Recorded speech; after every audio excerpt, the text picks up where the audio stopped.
मनोरुग्ण भावाने आपल्या सख्या बहिणीची कोयत्याने वार करून हत्या केली। भांडण सोडविण्यासाठी गेलेल्या आईवरही हल्ला केला।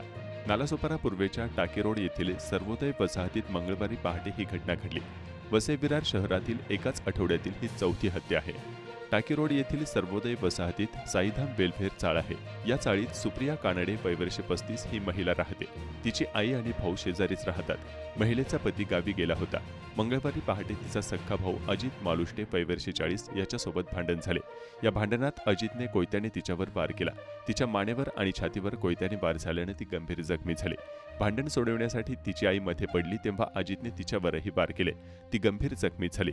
सुप्रियाचा जागीच मृत्यू झाला तर गंभीर जखमी असलेल्या आईला पालिकेच्या रुग्णालयात दाखल करण्यात आले। मला सकाळी 5:30 वाजता या घटनेची माहिती मिळाली तेव्हा सुप्रिया रक्ताच्या थारोळ्यात पडली होती। तिचा भाऊ मनोरुग्ण होता। त्याने कोयत्याचा वार करून तिची हत्या केली अशी माहिती स्थानिक रहिवासी महेंद्र कदम यांनी दिली।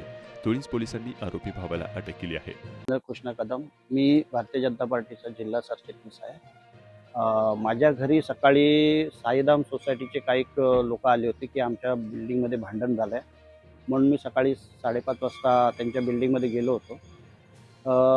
तिथे बघितलं तर मी म्हणजे एक बाईचं खून करण्यात आलेला आहे तिच्या लहान भावाने। तिचं नाव सुरेखा कानडे म्हणून आहे आणि ज्याने मारलं आहे त्याचं नाव अजित माळुष्टे म्हणून आहे।